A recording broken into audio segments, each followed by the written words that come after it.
Hoy es jueves 12 de septiembre de 2024. Llegamos a la emisión 622 de la memoria histórica aún no contada del conflicto armado en Colombia. Traemos para el análisis una exitosa operación de la Novena Brigada en el área rural del municipio de San Vicente del Caguán, en límites con el municipio de Puerto Rico, también del departamento del Caquetá, los dos. Y fue importante porque lo hemos visto hace unos días que habían aparecido cuadrillas de bandoleros comunistas provenientes de la cordillera oriental en esa zona y que han iniciado inclusive desplazamientos hacia el Putumayo,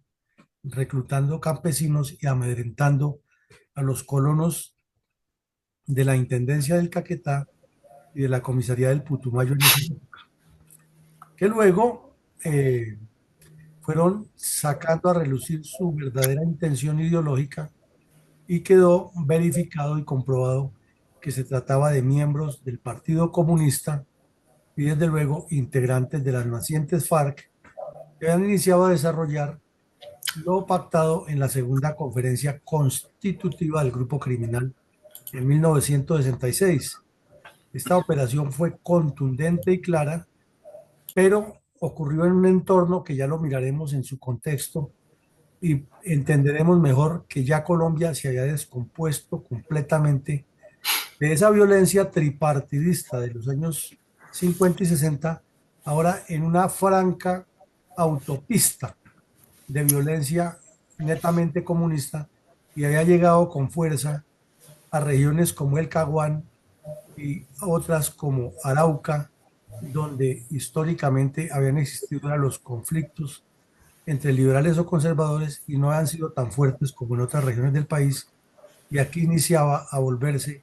un problema gravísimo como el que tenemos hoy. Entonces el tema es bien interesante, pero lo miraremos todo el tiempo en un contexto para entender mejor lo que sucede. Adelante, mi coronel. Mi coronel, ¿cómo podríamos contextualizar la situación del bandolerismo comunista contra los colombianos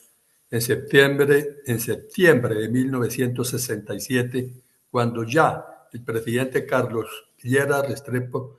acumulara un año de los 4 previstos para su periodo de gobierno en condición de tercer gobernante del Frente Nacional? Pues, mi coronel, el bandolerismo comunista, como lo acabamos de referir en el preámbulo, estaba no solamente copando las áreas que han sido de incidencia de los comunistas, de los liberales y conservadores violentos, sino que estaba extendiéndose de manera progresiva porque venían los últimos remanentes de esa violencia tripartidista y ellos los estaban cooptando e inclusive ya los estaban hasta combatiendo porque les quitaban el sustento que era la extorsión y el secuestro y ellos querían coger todo. En segunda medida, el EPL, como ya hemos explicado varias veces, venía desde el año 65 creciendo rápidamente en el Alto Sinú, en las zonas de Córdoba y Urabá, y extendiéndose en Antioquia, los Santanderes y otras regiones del país, con la línea pro-China. El ELN estaba creciendo fuertemente en los Santanderes, Bolívar, Antioquia y aledaños, además de un reclutamiento intenso en las principales universidades del país y en algunos sectores sindicales, especialmente el sindicato petrolero y los sindicatos de trabajadores de departamentos como Antioquia, Bolívar y Cundinamarca. Había una aparición ya no tan incipiente, sino muy visible de redes de narcotraficantes dedicados a diversas modalidades de este delito y desde luego ya se visualizaba que las guerrillas que buscaban crecer ampliamente y que estaban metidas en todo tipo de delitos, me refiero a las guerrillas comunistas, obviamente iban a meterse de lleno en este negocio. El partido de la NAPO que ha creado el general Rojas Pinilla comenzó a tener dificultades internas porque aparecieron ya frontalmente comunistas que estaban allí infiltrados muy cercanos con los grupos armados y lógicamente los enemigos del general Rojas inmediatamente los indicaban de ser el jefe de esos delincuentes. Además de los problemas que ya hemos visto de disputas internas y ansias de figuración en distintas regiones con enfrentamientos inclusive con los otros partidos e internamente que parecían irreversibles. Había una campaña permanente de reclutamiento de estudiantes, campesinos y obreros por parte de todos los grupos terroristas y eh, había una especial inclinación a reclutar a todas esas víctimas de la violencia tripartidista. Y ahí es cuando vemos que muchos de los bandidos que se hicieron legendarios en las FARC, como Martín Sombra, Martín Villa, etcétera, entraron por esa época a las FARC convencidos de que por ser huérfanos de la violencia tripartidista en el comunismo armado encontrarían la solución a sus problemas. Eh, por otro lado, la barbarie comunista crecía cada día más y eran más evidentes las acciones de los tres grupos narcoterroristas, el ELN, el FARC y el EPL, contra la población civil, y de paso dieron espacio o margen de maniobra a la aparición de otros grupos criminales como el ADO, posteriormente el M-19, el PLA, el Partido Revolucionario de los Trabajadores, el Quintín Lame y otras cuadrillas de bandidos comunistas que fueron apareciendo y desapareciendo, no sin antes dejar una estela de sangre y dolor en Colombia. Y todo esto que estaba ocurriendo nos daba la muestra de que el Frente Nacional era inoperante, pero ellos seguían enfrascados en su cuento mentiroso y trapacero, que esa era la solución a la paz de Colombia. ¿Por qué el canciller colombiano de la época, Germán C. Hernández, anunció que se tomarían medidas internacionales contra la subversión?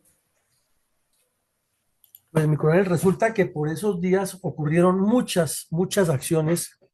que fueron bastante publicitadas por los medios de comunicación en relación con las guerrillas, pero muchas. Y una de esas era el secuestro permanente de aviones comerciales que terminaban aterrizando en Cuba. Luego la narcodictadura cubana cobraba una extorsión a las empresas para que le pagaran por, entre comillas, protegérselos. Recibía a esos bandidos con calle de honor y los integraba a los proyectos de preparación del terrorismo. A algunos los atendía porque eran delincuentes del ELN o de las FARC o del EPL, que iban allá que los curaran y los regresaba a que siguieran delinquiendo a Colombia en complicidad con funcionarios mexicanos y de otros países de Latinoamérica que les facilitaban el regreso a esos delincuentes a Colombia. Por otra parte, aquí mismo dentro del país se desarrollaban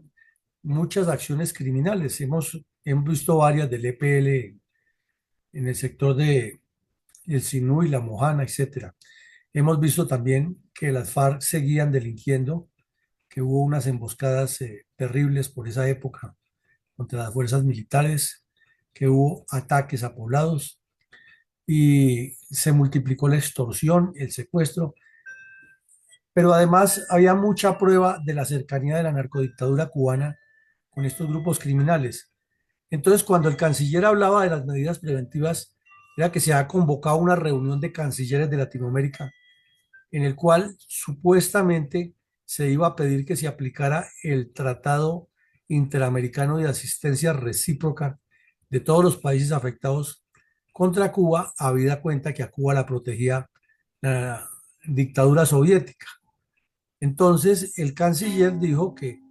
era muy probable que en esa reunión se hablara fuertemente contra Cuba, pero que era imposible que le aplicaran el TIAR porque no había consenso para eso y que la carta era un poco ambigua en decir cuándo se aplicaba el TIAR. De todas maneras, los cancilleres de Colombia y Argentina iban en la misma línea, el del Perú también. Mm,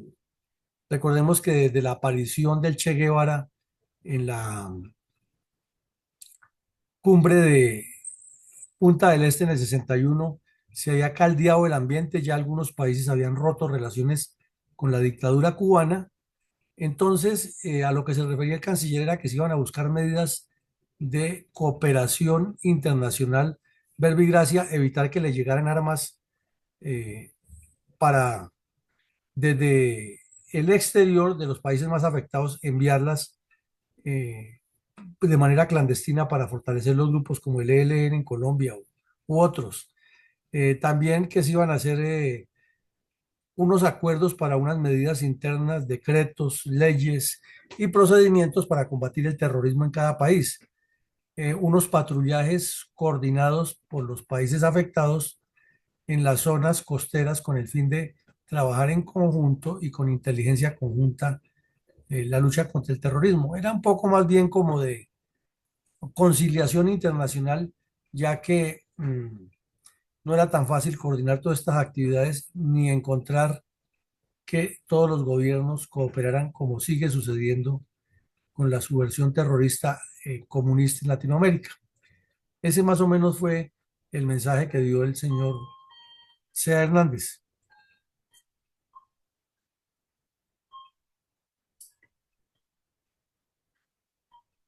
Mi coronel, ¿cómo estaba la situación de orden público y persecución al bandolerismo tripartidista en los departamentos del Valle y Caldas tras las recientes oleadas de terror y violencia tripartidista de estas regiones? Pues seguían igual que antes. Recordemos que para la época ocurrió la famosa emboscada de las Coloradas, en la que participaron Jaime Bate Mancayón, Iván Marino Espina, Álvaro Fayad y otros terroristas del M-19 que en ese tiempo hacían parte de las FARC. Por esa misma época se comprobó que, por ejemplo, Zarpazo se había trasladado del Viejo Caldas a los Llanos Orientales y que ahora estaba formando parte de las FARC. También se comprobó que muchos de los antiguos guerrilleros liberales del Viejo Caldas se han integrado a las FARC y andaban con Ciro Trujillo por el norte del valle y el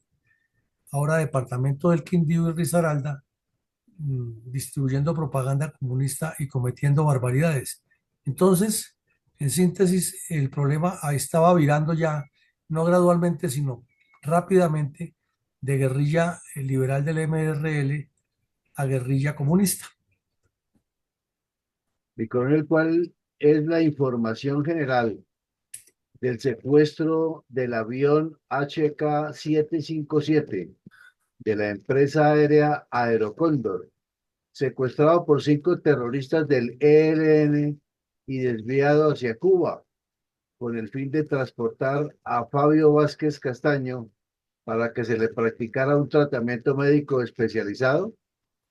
Pues mi coronel, que en uno de los tantos secuestros que hubo en esos días y que fue causa precisamente de la convocatoria de la reunión de cancilleres en Quito, en la reunión de cancilleres de Latinoamérica, mejor, eh, se recibió la información detallada que Fabio Vázquez Castaño había sido el que había encabezado ese secuestro de esa aeronave, que ha salido del Magdalena Medio y por vía férrea en el tren normal se ha ido hasta Ciénaga y de allí había tomado un taxi a Barranquilla y que en esa acción lo acompañaban otros 4 terroristas, entre quienes se encontraban el tal Pelé, de quien hablamos hace unos días aquí y contamos que hizo parte de los que cometieron el delito, el asesinato de Jaime Arenas en Bogotá. El otro era un tal Lácides, un bandido muy experimentado y con un prontuario igual al de Fabio Vázquez. Y el otro era el tal Libardo, que acababa de regresar de una reunión en Cuba de la Organización Latinoamericana Socialista de Olas, que había hecho parte de la Tricontinental en el 66 y que estaba multiplicando el comunismo en el continente. Entonces,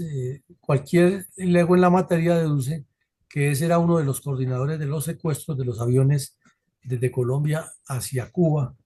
con el fin de hacerle el show a Fidel Castro. Eh, En esos mismos días fue capturado en Bucaramanga un terrorista de nombre Gilberto Bonilla, que era el estafeta personal de Fabio Vázquez Castaño. Este bandido era de los remanentes de las guerrillas de Rafael Rangel en el Magdalena Medio y era el guardaespaldas directo, el asesor directo de Fabio Vázquez Castaño y fue capturado en Bucaramanga y al ser interrogado contó un poco de cosas y con base en el interrogatorio de él se inició una persecución contra unos bandidos del ELN y cuatro desertaron y se entregaron a las autoridades y fueron los que relataron todo el detalle de cómo se ha planeado ese golpe y cómo el ELN estaba en contactos, particularmente con el EPL y en algunos acercamientos con las FARC para hacer un solo bloque. También resaltó que las cuadrillas del ELN eran como un clan familiar y que mientras Fabio Vázquez había ido a Cuba a un tratamiento porque tenía un problema gástrico, eh, había asumido la dirección del grupo narcoterrorista el hermano Manuel Vázquez Castaño, alias Jerónimo. Entonces ahí quedaron al descubierto una gran cantidad de cosas y la narcodictadura cubana siguió mirando para otro lado y por esa razón otros países que estaban afectados presionaron muchísimo para que se realizara esa reunión de cancilleres y se tomaran decisiones mucho más estructurales contra la narcodictadura cubana.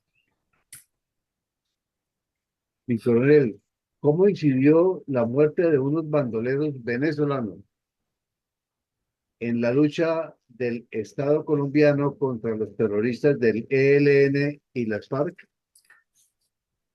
Pues que en Venezuela estaban en la misma situación que en Colombia. Había varios grupos, entre esos Bandera Roja. Y esos grupos terroristas venezolanos hacían exactamente lo mismo que las FARC y el ELN aquí en Colombia. Entonces, eh, hubo una operación militar en la ciudad de Maturín, cerca de la ciudad de Maturín en Venezuela, y fueron dados de baja dos terroristas de ese grupo. Y al buscarles lo que les encontraron, analizarlo, se comprobó que tenían ligazón con los terroristas colombianos y recordemos que al comienzo de ese año habían hecho en la región de Lopón una cumbre terrorista internacional dirigida por Fidel Castro, a la cual han venido delegados de esos grupos y de otros, como de Brasil, de Bolivia, de Panamá,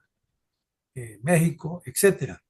Y esos delincuentes estaban realizando la tarea de multiplicar todo lo que ordenaba la narcodictadura cubana. Entonces, hubo unas detenciones en Brasil y de remate el gobierno boliviano le confirmó al mundo que el terrorista argentino Ernesto Guevara, alias el Che, había entrado a Bolivia con el fin de crear una guerrilla que se expandiera desde el centro o del corazón de Latinoamérica al resto del continente con el fin de universalizar el comunismo. Entonces, como vemos, la reunión cada vez tomaba unos carices más serios y era una realidad de la incidencia de la narcodictadura cubana que, protegida por la Unión Soviética, desafiaba abiertamente a Estados Unidos y agredía a nuestros países, pero con la circunstancia agravante que los corruptos politiqueros de todos estos países hacían cosas al contrario e inclusive vimos al señor Alfonso López Miquelsen, que pocos años después fue presidente, diciéndole en una manifestación a sus seguidores en Pereira que Cuba y Rusia eran la maravilla y que había que seguirlos, a pesar de que desde la dictadura cubana se estaba promoviendo el asesinato y la depredación de Colombia.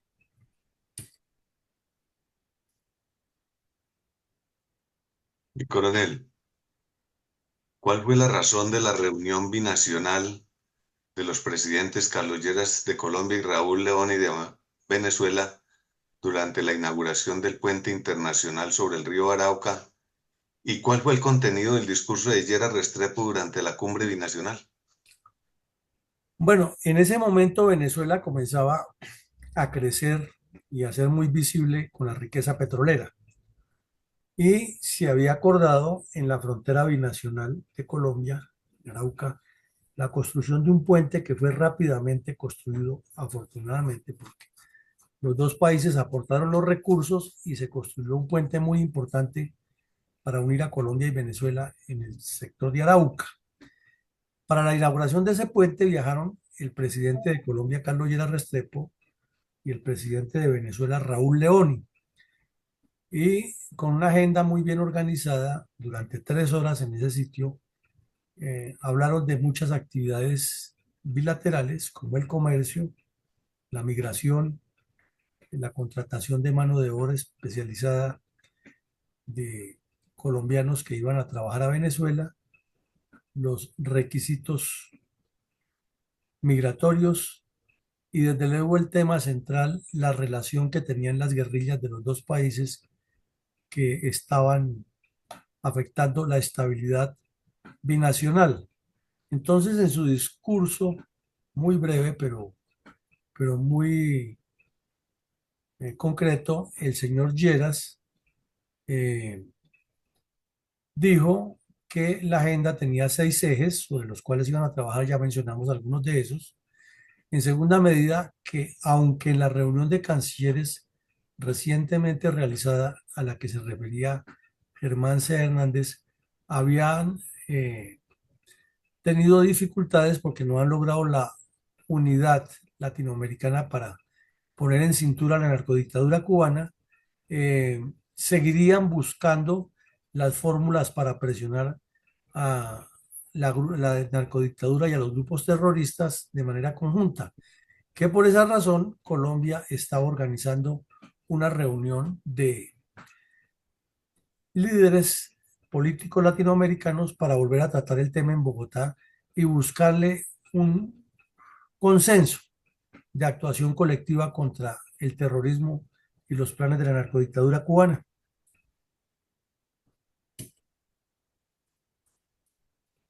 Mi coronel, ¿cuál fue el texto de la declaración de los presidentes Lleras y Leoni? Bueno, el texto es muy claro porque obviamente se han reunido dos presidentes de un país para tratar temas de alto interés binacional. Entonces se centró en los temas que leyó el señor Gerard Restrepo, o sea, su discurso fue muy cercano al contenido final del acuerdo. Eh, Se habló de lo que ha sucedido en la conferencia de cancilleres y de lo que se le necesitaba revisar. Eh, Reconocieron la importancia de que Bolivia se uniera al pacto de Bogotá que se ha firmado, o la declaración de Bogotá que se ha firmado con ocasión de de la reunión de la ONU en 1948 aquí en la capital de la República de Colombia. Hablaron de la integración de varias empresas y se firmaron ese día algunos convenios y quedó escrito y materializado allí cuáles convenios. Eh, Se insistió en que se iba a hacer unos enfoques muy particulares en otra reunión de cancilleres y ministros de Relaciones Exteriores que se realizaría 2 días después en Washington. Se reincidió en que después de esa reunión habría otra en Bogotá y que se buscaría la forma de aplicarle a la narcodictadura cubana el Tratado Interamericano de Asistencia Recíproca, porque era evidente que todas las organizaciones de fachada y las promociones exteriores de la política cubana eran orientadas a fomentar el terrorismo en Latinoamérica, amparados y que tenían el patronaje y el padrinazgo de la dictadura soviética. Entonces fue una declaración importante que le puso al país la realidad del contexto, lo que estaba pasando, pero en Colombia todo pasa y nada queda en temas de nuestra seguridad nacional, porque además de ser un texto muy publicitado, de ahí para allá no pasó mayor cosa. Mi coronel, ¿cómo ocurrieron los hechos relacionados con la muerte en combate con tropas de la Novena Brigada de 4 terroristas de las FARC en límites de los municipios de Puerto Rico y San Vicente del Caguán el 19 de septiembre del año 67. Hemos visto hoy una descripción general de como un mapa, ¿no? De lo que estaba ocurriendo en Colombia con la violencia comunista desde diferentes vértices y con diferentes enfoques, pero todos muy reales contra Colombia. Y el mismo día en que estaban reunidos en el puente de Arauca, límites de Colombia y Venezuela, los dos presidentes, el de Colombia y Venezuela, hablando y coordinando acciones conjuntas de orden internacional para contrarrestar el terrorismo comunista en los dos países. Ese mismo día el ejército estaba entrando con la 9ª Brigada a operaciones sostenidas en la zona de La Girona o Riecito, entre San Vicente del Caguán y Puerto Rico. Y se presentó un combate muy fuerte de unas tropas del ejército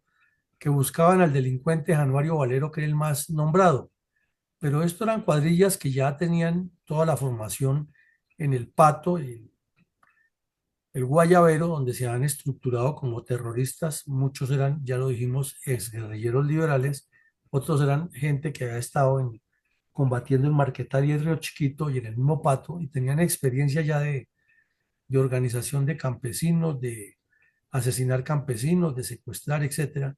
Y aquí estaban combatiendo ya contra el Estado. Y fueron dados de baja dos delincuentes de nombre José Rojas y Efraín Eupendo, ambos de raza indígena, naturales de Natagaima, Tolima, lo cual corroboró que el reclutamiento de estas personas o de estas poblaciones era de larga data porque eran delincuentes experimentados. Los otros dos no fueron identificados, pero se les decomisaron 4 fusiles, explosivos, armas cortas y documentos del Partido Comunista y desde luego de membresía de las FARC. Pero la noticia se presentó así en una primera página con el titular 4 bandoleros dados de baja, y en las páginas interiores se relató brevemente lo que les decomisaron, porque ese día o esos días las noticias que ocupaban la primera página y de las que más se hablaba en los medios de comunicación eran lo relacionado con el problema en Cuba, la presencia del Che Guevara en Bolivia y los reclamos y las coordinaciones que estaban haciendo Colombia, Venezuela y Argentina frente a la difusión del comunismo armado en Latinoamérica por parte de la narcodictadura cubana. Coronel, ¿cuál fue el contenido del exitoso resumen operacional del Ejército Nacional durante la tercera semana de septiembre de 1967? Pues el comandante del ejército de la época publicó un documento muy importante, histórico, que muestra o nos demuestra que la guerra no era solamente contra el ELN, que era el que más publicidad se daba, o contra el EPL, que era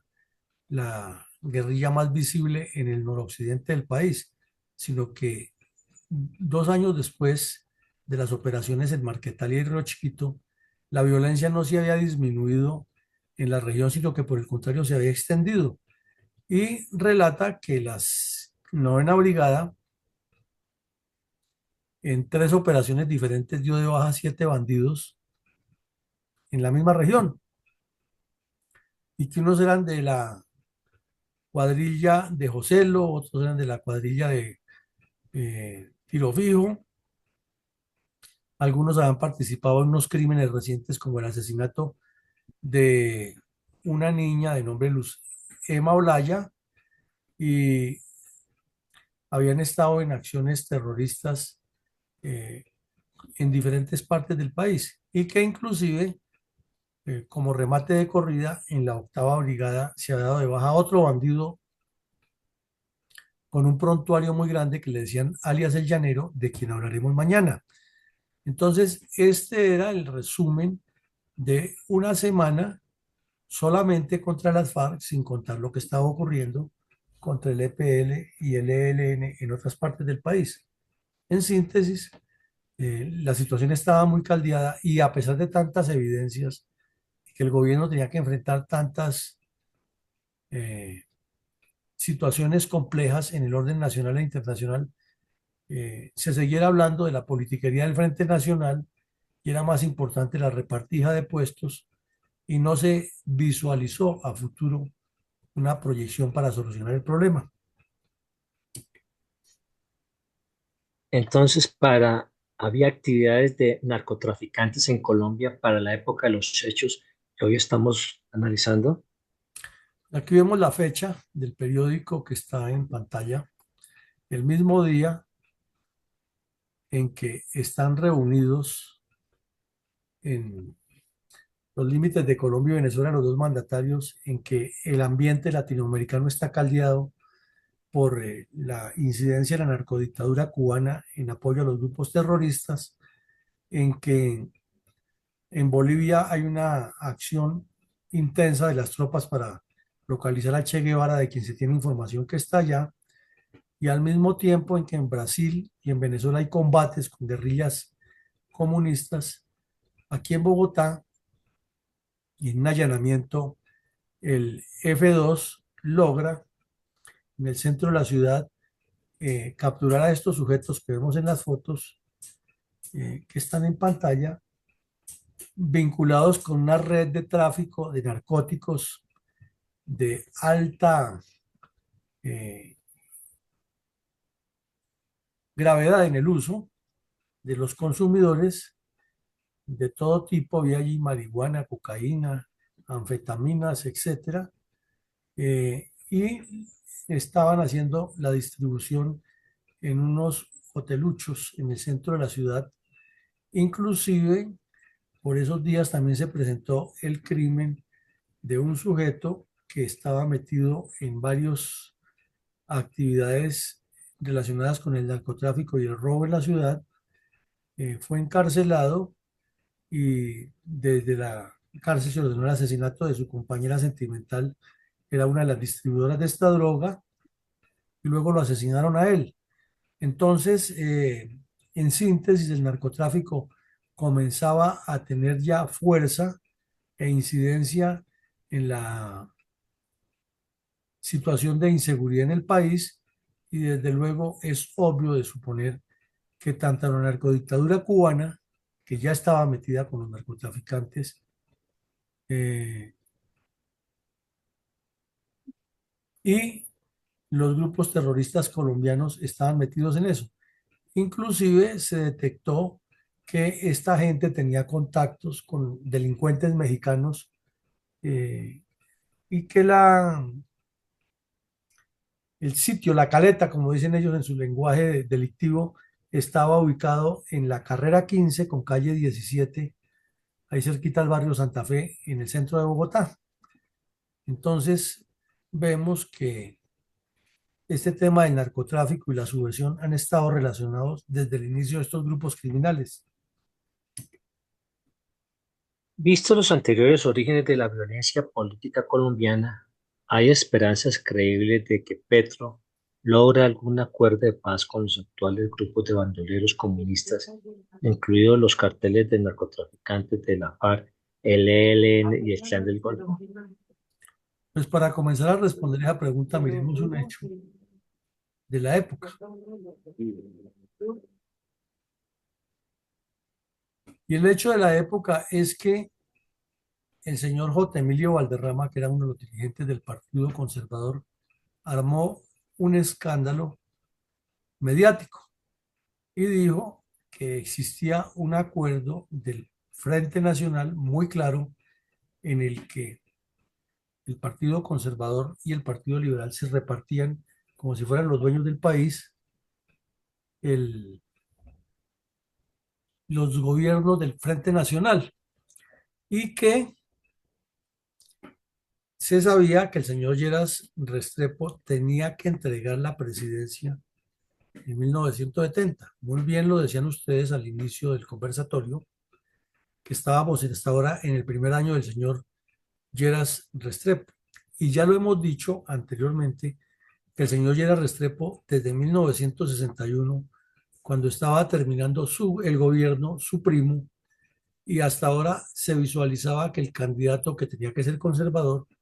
iba a ser Valencia. Él ya andaba haciendo campaña política para ser el presidente en el 66 y que durante los 4 años de gobierno de Valencia descaradamente fue el presidente que se autonombró para recibirle el cargo a Valencia en el 66. Pues no contento con eso, quería saltarse el pacto de cuervos que habían hecho sus jefes y ahora estaba buscando reformar la constitución y reformar el acuerdo, el pacto ese, para reelegirse en el 70. Entonces el señor Lleras estaba en la mira de los conservadores y J. Emilio Valderrama, que era otro politiquero de esos descompuestos que han hecho daño en el país, le descubrió y le destapó todas esas trapacerías y dijo que la reforma agraria que él planeaba, el fortalecimiento del INCORA y otros planes estaban orientados era a buscar un movimiento de masas que lo prolongara en el poder y que por esa razón estaba haciendo pactos con el señor López Miquelsen. Entonces, como vemos, esa politiquería, esa trapacería viene desde hace rato y es antesala para que lleguemos a lo que ocurre hoy. Si en esa época que tuvieron todas las herramientas y el respaldo nacional engatusado del Frente Nacional, no fueron capaces de hacer ninguna paz con los comunistas que hasta ahora estaban creciendo en sus cuadrillas, mucho menos ahora, en este momento en el cual, por el contrario, los que están negociando la paz son todos de los mismos, como lo vemos en la foto. O sea que es muy difícil, por no decir imposible, que de este pacto de cuervos entre Petro, García y la narcodictadura cubana salga algo positivo para Colombia. Honremos a los colombianos víctimas del terrorismo comunista y de la violencia tripartidista contra los colombianos, entonando un minuto de silencio en su memoria.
Reflexionemos un poco acerca de las enseñanzas que deja la muerte en combate con tropas de la Novena Brigada de 4 terroristas de la FARC desde los municipios de Puerto Rico y San Vicente del Caguán, Caquetá, en hechos ocurridos el 19 de septiembre de 1967. Pues siempre se dirá, ¿no?, que en cada análisis que se haga del conflicto armado en Colombia, cada momento y cada etapa tienen asuntos medulares y trascendentales. Y es lógico porque es un conflicto que viene hilado una cantidad de aspectos geopolíticos, sociales, económicos, culturales, de seguridad, etcétera. Pero podríamos decir que este momento histórico del tercer periodo del Frente Nacional y primer año del gobierno del señor Lleras Restrepo marca un hito, una referencia importante, ya que nos describe todo un contexto internacional, toda una eh, entrecruzada de vectores excluyentes para la seguridad de Colombia e incluyentes para los apetitos expansivos del comunismo, y que nos demuestra que el problema es mucho más complejo y que al firmar pactos de paz con estos bandidos se deben tener en cuenta a muchos actores, no solamente a los 4 o 5 bandidos que están sentados allá con los arrodillados de los gobiernos de turno, para que se mire el contexto y se judicialice a todos los responsables, porque se firmó el pacto de cuervos en Cuba y la narcodictadura cubana, que es parte del problema, terminó siendo el mediador, o sea, entregándole el queso al gato. No se mencionó para nada a los países que apoyan el terrorismo, no se logró la desmovilización de los jóvenes, ni mucho menos se logró sacar a las milicias bolivarianas de las FARC del entuerto. Y hoy el ELN de entradita quiere imponerlo con el cuento de que las organizaciones civiles, sociales, participen en los diálogos, o sea, los milicianos también haciendo parte como si no fueran del ELN y las comunidades eclesiales de base. Y de remate, nuestra asociación insigne de las oficiales de la reserva o de las fuerzas militares de retiro, dedicados a legitimar eso, buscando a ver si Petro los pone de ministros de defensa. Entonces estamos completamente desfasados y desubicados ante la realidad que la historia demuestra por dónde ve el agua al molino y cuál ha sido la dificultad para resolver el problema. Adelante, mi coronel, con su comentario de hoy. Gracias, mi coronel. Comentario 622. El piedemonte oriental de la cordillera oriental, entre la hacienda de la Arandia, que está ubicada en las proximidades de Florencia, y el municipio de San Vicente del Caguán, al norte del departamento, es una rica región. Su fertilidad se debe a que recibe no solo las aguas, sino toda la materia orgánica que florecen en las estribaciones de la cordillera. Ahí es donde se inician los extensos llanos del Yarí, del Caquetá y del Meta. Por esa razón, ha sido zona de progreso desde donde están los municipios de Paujil, Montañita y Puerto Rico, todos unidos por una carretera troncal que, saliendo de Florencia hacia el norte, llega hasta San Vicente del Caguán. Por su riqueza ha florecido la ganadería de carne y leche que abastece el interior del país. Este emporio atrajo al grupo terrorista de las FARC, quien, habiendo atravesado la línea montañosa entre la ciudad de Neiva y el río Pato, bajó al municipio de San Vicente, y aquí se propagó por toda la región, iniciando con múltiples secuestros, robos y abigeatos, donde asesinaron a don Oliverio Lara porque se había negado a pagar el chantaje al que lo mantenían sometido. Chantaje con el cual también le habían desposeído de su otra hacienda, Las Mercedes, en la región de Valsillas, entre la ciudad de Neiva y el Pato sobre la cordillera. Con los años llegaron los narcotraficantes y comenzó el emporio de la cocaína, el cual se convirtió en una gran fuente de financiación a sus acciones terroristas, dominando especialmente el ramal de la carretera que sale de San Vicente en dirección al río Caguán para ir al municipio de Cartagena del Chairá, municipio que también se convirtió en centro cocalero de recolección y cobro de gramaje, y puerto de embarque de insumos para el abastecimiento de los laboratorios que abundaban en Tranquilandia, en los llanos del Yarí. Razón por la cual nuestro Ejército Nacional ha inmolado a muchos de sus valientes tropas, conteniendo el terrorismo en toda la región, desde los nefastos años de cuando el terrorista Tiro Fijo abandonó su enclave en el sur del Tolima, denominado Marquetalia, y emigró a la región del Alto Pato para después también descender para allá, ya para los lados de los llanos orientales, a la región del Caguán, donde finalmente también terminó su vida. Han sido muchos los años de sacrificios, esfuerzos de nuestras tropas para mantener la tranquilidad,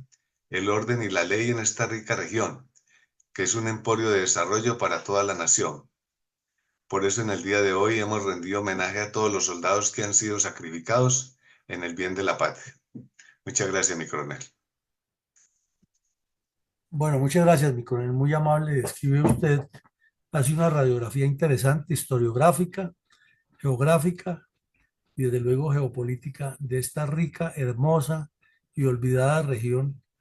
del Caquetá, en especial el occidente, al lado de San Vicente del Caguán y alrededores, que infortunadamente terminó inmersa en el narcotráfico por la acción, eso no se puede negar ni desconocer, del Partido Comunista y sus bandas armadas, que han ido insertando cuadrillas de terroristas, como lo vemos allí, y desde luego por los narcotraficantes que encontraron el escenario ideal para depredar el ecosistema y enriquecer sus arcas a costa de la violencia y el desangre que causa el consumo de las drogas en el mundo. Problema, como siempre lo decimos, complejo, difícil de dilucidar en cuatro frases y mucho menos de resumirlo con una supuesta verdad elaborada por un personaje de inclinación izquierdista proclive al ideario terrorista de las FARC y del ELN y encasillado en hacerle daño a Colombia, fuera de eso con nuestro presupuesto, como es la costumbre de los comunistas armados y desarmados y de los políticos corruptos en general. Continuaremos con los análisis. Mañana tenemos un episodio más, como ya lo anunciamos, analizando la baja del terrorista, del bandido tripartidista alias El Llanero en el área del departamento del Quindío. Y esta noche y mañana tendremos en el horario usual más análisis con el fin de seguir formando esa mentalidad estadista y de estrategas que tanto se necesitan para poder participar con mayor éxito y mayor beneficio para Colombia en las lides políticas. Un buen día para todos y que Dios nos siga acompañando, iluminando y bendiciendo.